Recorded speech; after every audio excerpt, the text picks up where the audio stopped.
Hi everybody and welcome to class today. Sorry for the weather related change, but Muncie Community Schools are closed, so our tour at Northside will have to wait until they are open and we can schedule a new date. And I happen to be snowed in where I'm living and actually iced in also, so I'm not able to make it to campus. But I hope you'll enjoy today's format. I know it's a little different than what we've done so far, but if you have any questions at all, you can send me a Blackboard IM message. I have my Blackboard IM open and my Skype open. My phone is available, so any format, email too. Whatever you'd like to do to contact me, feel free. I'm going to walk you through some of the things we're going to be doing today and then go through a little bit of content. So if you'll notice there's a new announcement today, and after this video is done I'll post the actual link, but you'll be watching this video, which you're already doing, to review some of the key points and make sure you're up to speed with what's going on in class. The second thing you're going to need to do before class this upcoming Thursday is to complete some guiding questions that I posted under the assignments section. And those guiding questions have to do with some of the readings that are in the weekly materials section, and there are step-by-step directions for the guiding questions. So you'll need to respond to those again by 11 a.m. on Thursday, and we'll briefly discuss those in class. You can ask me any questions you've got through Blackboard IM. That's probably the fastest way to get me, but feel free to use any of the other technologies that I just talked about. And make sure that you go ahead and review the announcements. We're going to scroll through them pretty quickly, but that you know what's coming up in class. Some assignments are coming up that are a little bit bigger, and I don't want you to get behind with those. So we've already talked about the change of class location. Hopefully you all are somewhere where you're warm and safe. Update on class, I posted this on Monday just to remind you that we've got some assignments coming up. If you are scheduled to present for Group 1's weekly website reviews, the plan is that you would present those on Thursday on campus. If for some reason we go to Northside on Thursday, we'll just move your presentations to Tuesday. And then Group 2's presentations are going to be next week. We might end up doing them both on the same day, and that'll be just fine. If you're in the Week 3 website review, make sure you're planning ahead. Week 2 should be turning in their website review paperwork so that I can review that. Week 1 already had feedback sent to them in the assignments section. What will happen for the weekly website reviews is I will, once you post those to the assignment section, I will review those, and I think I've put in a grade of 0.5, and that's just to alert you, hey, there's something there. So as soon as you see that 0.5 grade pop up, open up the information in your gradebook and it will give you my feedback. So it'll tell you things like, you gave great information, also talk about this point, or you might want to focus your presentation on this aspect for parents. So you really want to check that feedback because your grade is contingent upon what you've written and also including what I've said in my review. Your one-child project is due on 2/4, and if you have any questions about that, take some time to go through the example that I posted. I gave a bunch of different ways that you could do your project. I also have laid out the assignment so you'll understand all the different sections that go in that assignment.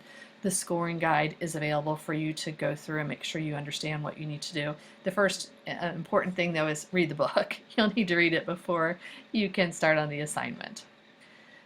There has been one change on the syllabus on the weekly calendar, and it's at the end of the semester, but I just wanted to make you aware of that. The intervention folder due date was written in the wrong column, so I moved it to the right spot so that you clearly see that's due. And again, it's on the second page of the weekly planning calendar at the very end of the syllabus. It's the only thing that changed. So if you want to print that last page out again just to make sure you've got the due date assignment in the right spot, you might want to do that.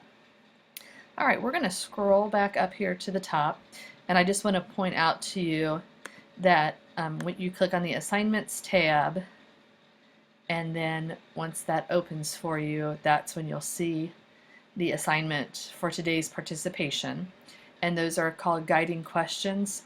And I'm actually offering bonus points today, an additional set of points for your participation. So you'll get participation points for class and some bonus points for completing this activity. The guiding questions focus specifically on the Capizzi article that talks about best practices in classroom management. And the reason that we're reviewing that is you're getting ready to work one-on-one with a student and start thinking about your own management of the classroom. And that's key to working with students of all backgrounds, especially children, students with disabilities, and students in poverty, many of whom we work with within special education. So the Capizzi article is just fantastic for really thinking through what do I need to do and set up to have great classroom management. That's one of the #1 struggles reported by new teachers is, I understand how to teach, I just can't get this classroom under control. This article will help you think through that. There are several questions that you're going to answer. I believe there's 5 with the Capizzi article. So you need to read through those 5 questions. And then the second part of that is looking again at that white privilege, unpacking the invisible knapsack article. And that's actually a series of 50 points. And I'd like you to read through those and really think about, given my background, where I come from, what my neighborhood was, what my school was, the other kids that were in my school in my neighborhood that went to activities with me, that played sports with me, that are in the grocery store, how does my background impact my thought process for how I'm going to teach in the future?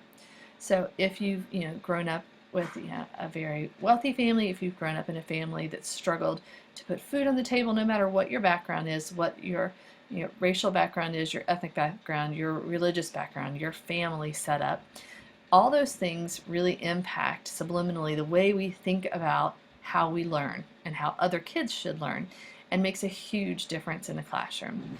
A specific example of that is I was teaching in a school in an inner city community, and we had a teacher who grew up in a very middle-class traditional home, and she thought that any child that cursed was just beyond the pale. She wrote up every child no matter what they said. If they said anything in class that she considered to be inappropriate. In the school where we worked, a lot of kids used language to communicate, and some of them used language that she considered to be foul language. So as the kids were passing in the hall, all of us teachers were standing in the hallway making sure everybody was moving safely, and a kid said to another child something about "move your effing foot." And the teacher, in front of everyone in the hallway, 3 grades moving around, 100 kids, made a huge spectacle of this child and told him that language is inappropriate and where did he grow up, and she just went on and on, embarrassed this child.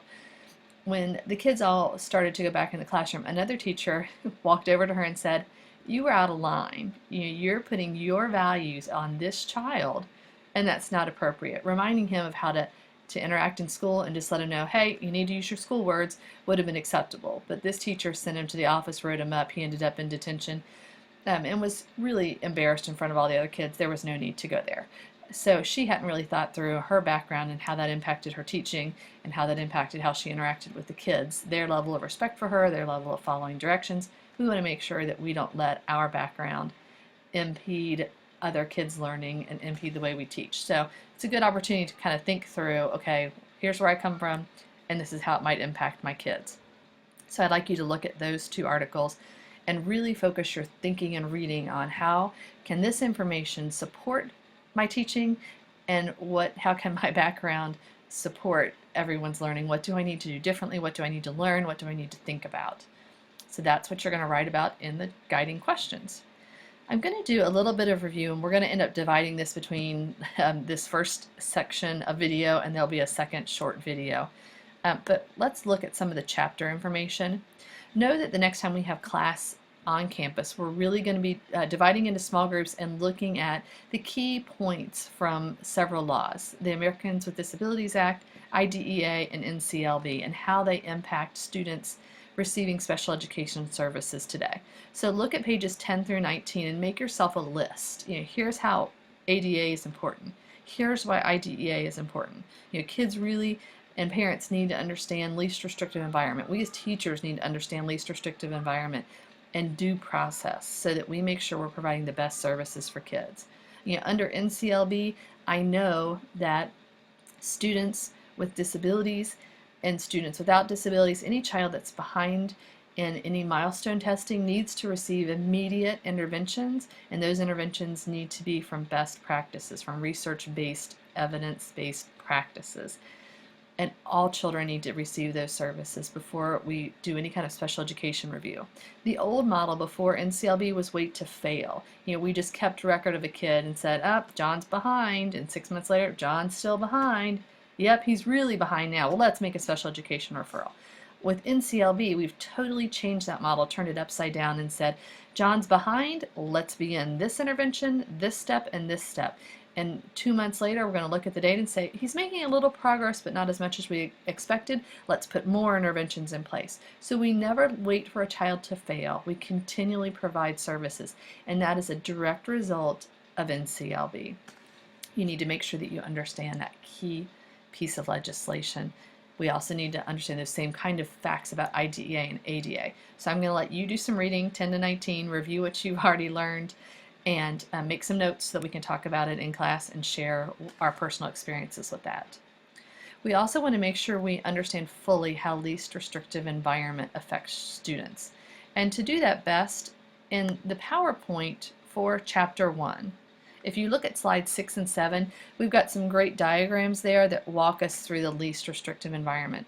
So know that the least restrictive environment overall is considered the general education classroom. But that's not always true for every child. Every student's least restrictive environment is contingent upon their learning styles and their personal background. So we would never say the least restrictive environment for every kid is the gen ed classroom, because we know that's not true. And I think I've talked some about my son Daniel, and we'll talk more about him, but his least restrictive environment is a self-contained classroom, because that's where he's able to learn, where he's able to be comfortable, where he has the sensory supports, where he has the medical supports that he needs in order to make progress. The gen ed classroom would really be one of his most restrictive environments, because the level of noise, the closeness of other students, the amount of movement, and the volume of talking in the classroom really inhibits his ability to learn and process information, so that environment would not be acceptable. But overall, especially for kids with mild disabilities, the least restrictive environment is considered the gen ed classroom. Note that I did not say the regular classroom. We want to avoid using the term regular at all, because that implies that everybody else that learns in a different place is irregular, and I don't want irregular genes, I don't want to be an irregular student. So use the terminology general education classroom instead. And we know that from that general education classroom, then the least restrictive environment for students can continue to move towards smaller increments of time out of the gen ed classroom. So maybe a student goes for 15 minutes of speech or 30 minutes of a reading intervention, and that time just keeps building based on what a student might need. Maybe a student needs 30 minutes of reading intervention and 30 minutes of math intervention, so they're moving further away from that gen ed classroom. Some students spend time in a resource room, maybe for all of language arts, for all of math. They might do the writing in there for all subjects. So if they have any kind of testing, they all go to the special education classroom. Some kids are in a special education or resource classroom all day. They're still in their what's considered their home school, the school closest to their home that they were assigned. But that's still, to them, their least restrictive environment. If we're kind of moving away from that, some kids are sent to schools outside of their home school, and that would be a more restrictive environment. When we're looking at most restrictive environments, we're thinking about things like kids being taught in a self-contained building, a hospital. Maybe it's a clinic for applied behavior analysis for students with autism. A homeschool setting or homebound setting definitely is more restrictive, and the most restrictive environment would be something like hospitalization, where the student is medically fragile and only able to see other medical personnel. So that kind of would explain the most restrictive environment. So think through. Least restrictive for most students is the gen ed classroom. Least restrictive environment is always based on the individual student's needs, and those more restrictive environments, we really need to provide documentation for why we're recommending a more restrictive environment. What about the student's learning says that a different environment is important? I'm going to pause here, and we'll come back with a clean video to finish up our talk about least restrictive environment.